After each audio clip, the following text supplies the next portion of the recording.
महाराजांचे विचार सविस्तर रूपात मांडतील असे अण्णासाहेबांना सर्व संघाच्या वतीने प्रार्थना करतो. जय गुरुदेव.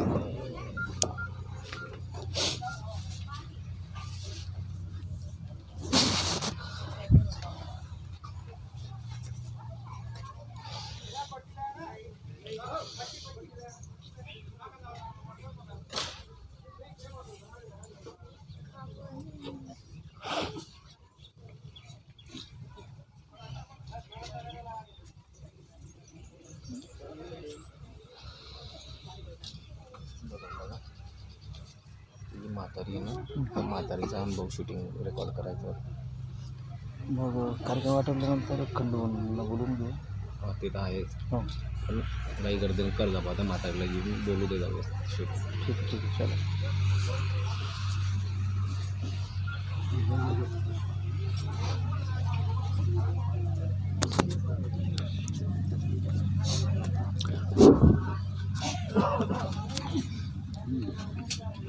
जय गुरुदेव. जय गुरुदेव. जय गुरुदेव नाम किसका? प्रभु का. जय गुरुदेव नाम किसका? प्रभु का. ये नाम नहीं इंसान का, ये नाम है भगवान का. तो प्रेम से बोलो जय गुरुदेव.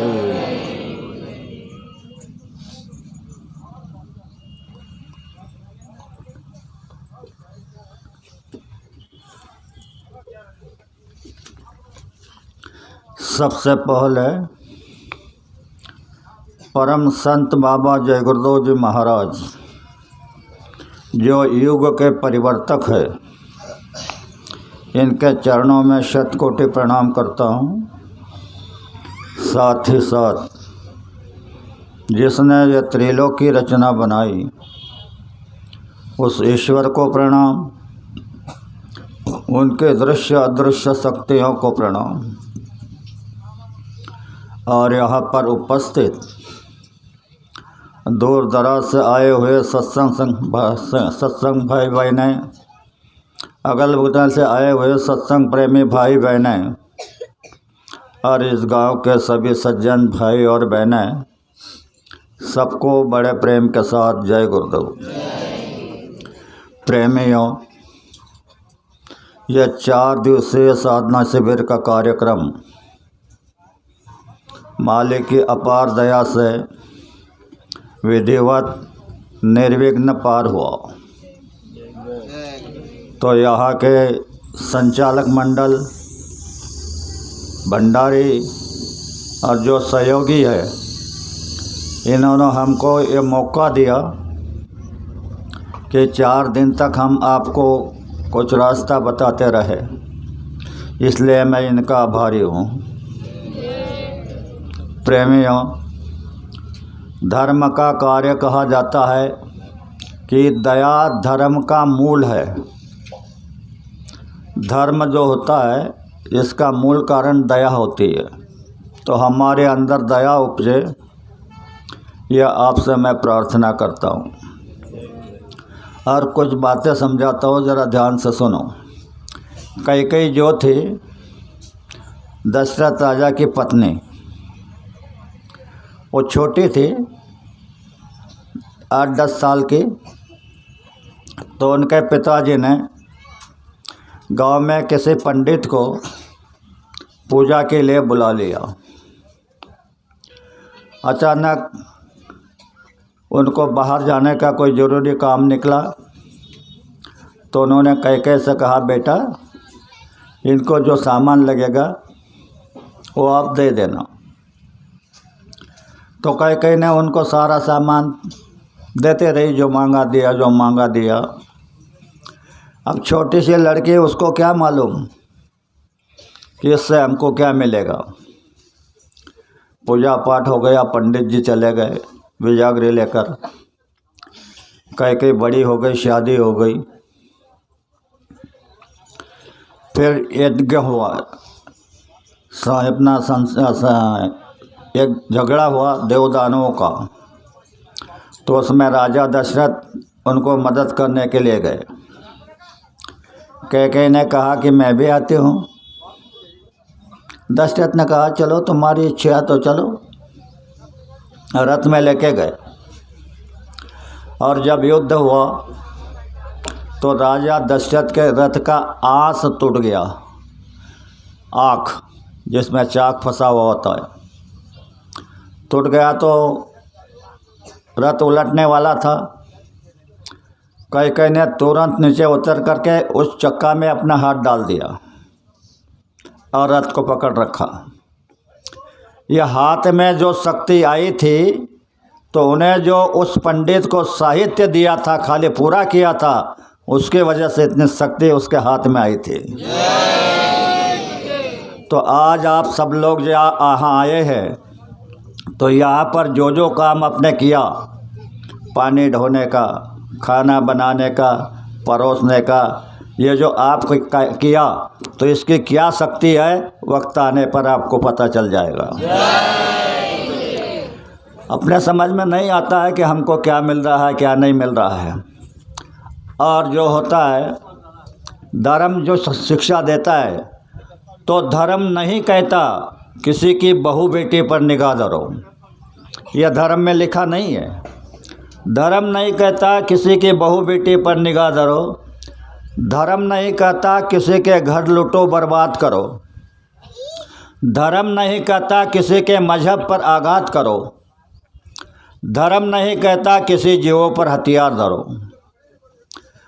धर्म कहता है कि अपनी अपनी नेकी से चलना, ये तो धर्म कहता है।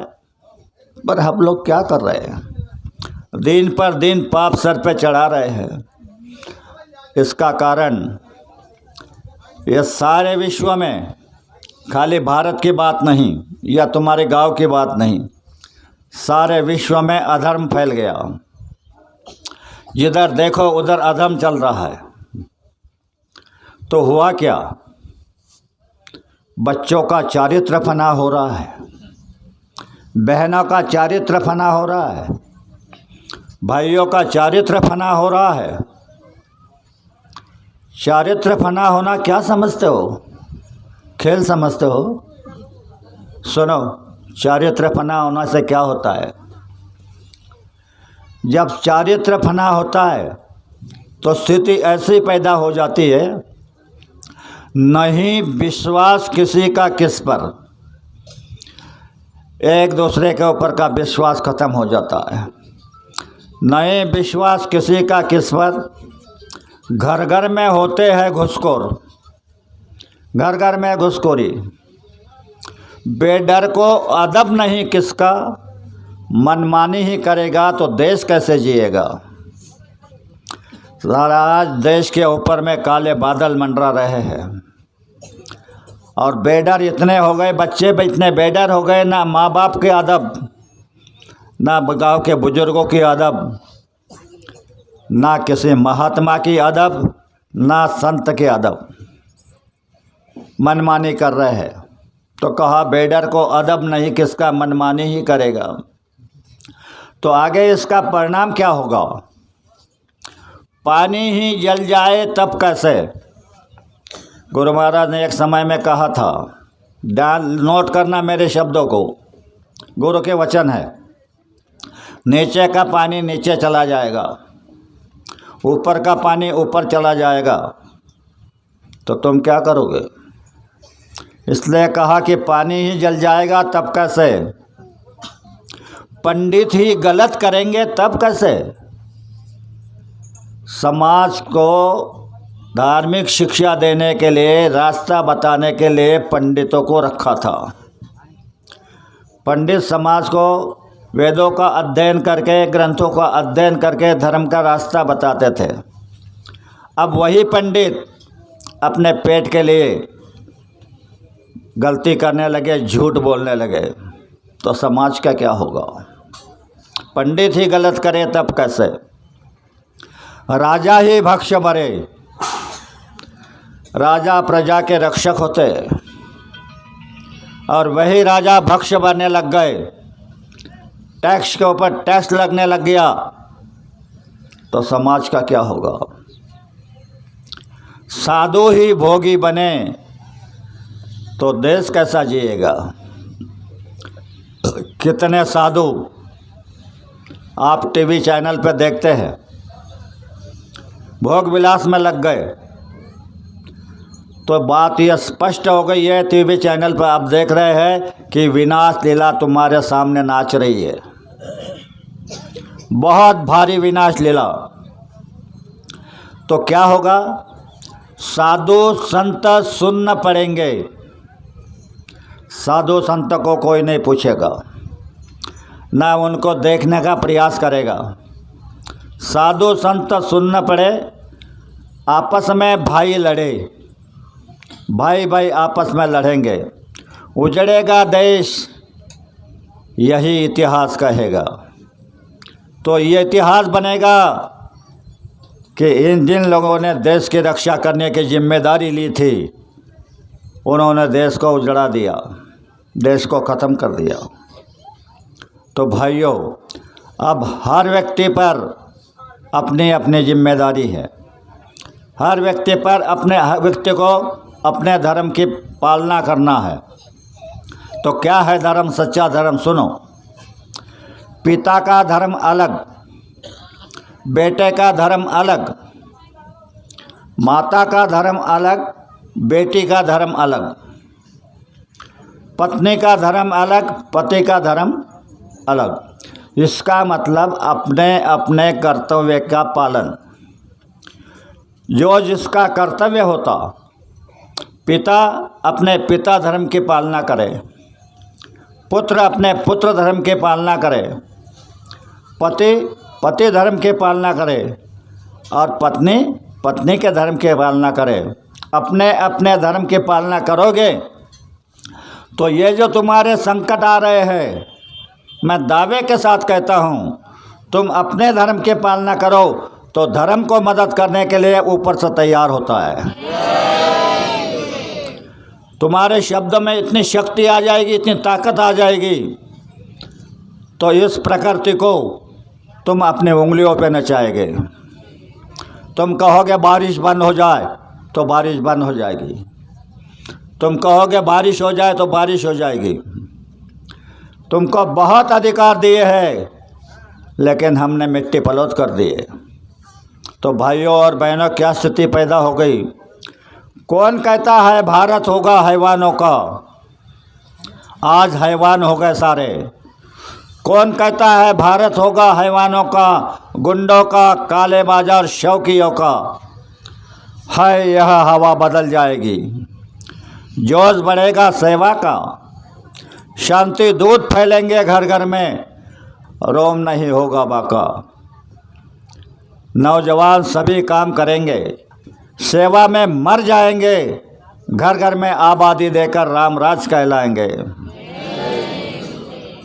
आओ आओ, किसके दिल में दर्द भरा है भारत के बेईमानी का, बीमारी का नहीं बेईमानी का। आओ, किसके दिल में दर्द भरा है भारत के बेईमानी का, देते हैं गुरुदेव दवा उस मरीज को होशियारी का। ये मालिक उसको दवा देते हैं। क्या दवा देते हैं? सुनो। सबसे छोटे बनो, सबसे छोटे बनो, करो कल्याण सभी नर नारी का। आप छोटे बनो, बड़े बनने की कोशिश मत करो। सबसे छोटे बनो, करो कल्याण सभी नर नारी का। तो इससे तुम्हारा भी कल्याण हो जाएगा और समाज का भी कल्याण हो जाएगा। इसके खातिर आजमा लो सभी तरीके अख्तियारी का। इसके लिए कानून बना दो, इसके लिए कुछ भी बना दो, हो नहीं सकता है। जब तुम छोटे बन जाओगे तब सब कुछ हो सकता है। तो प्रेमियों, बाबा जी के वचन हैं। बाबा जी ने स्टेज से कहा था कि ये नौजवानों, तुम हमारे पास आओ, हम आपको राम बना देंगे, हम आपको कृष्ण बना देंगे, हम आपको हनुमान बना देंगे। संतों के पास में देवता बनाने की फैक्ट्रियाँ होती है। ये जो तुम्हारी सारी फैक्ट्रियाँ चल रही है, ये फैक्ट्रियाँ नहीं, इंसान को देवता बनाने की फैक्ट्रियाँ होती है। और दूसरी आवाज़ लगाई कि ए देवियों तुम हमारे पास आओ, हम आपको लक्ष्मी बना देंगे, अन्नपूर्णा बना देंगे, सीता बना देंगे, सावित्री बना देंगे, अनुसया बना देंगे। यह सारे कल में यह सारा उपाय संतों के पास में होता है और आज संतों की बेकदर हो रही है। क्यों? अति परिचयात अवज्ञा, जानते हैं ना, अति परिचय हो गई तो आज्ञा का पालन नहीं होता है। संत सहज में कह देते हैं और तुम्हारा अति परिचय होने के कारण तुम उस पर ध्यान नहीं देते, तो कहते हैं अति परिचयात अवज्ञा संतत गमना दरो भवती। संत अगर आ गए तो उनका अनादर होता है। संतत गमना दरो भवती, जैसे मल्लये भिल्ल पुरंधरी, यानी मल्लय पर्वत पर रहने वाली भील की पत्नी चंदन तरुकाष्टमिंधनम कुरुते, चंदन के लकड़े का मिंधन यानी सरपन बनाती है, जलाती है। हम चंदन की इतने टुकड़े के लिए तरसते और वो चंदन पर्वत पर रहने वाली भिलिन वह चंदन का ईंधन बनाती है। ऐसे आज देश में हो रहा है।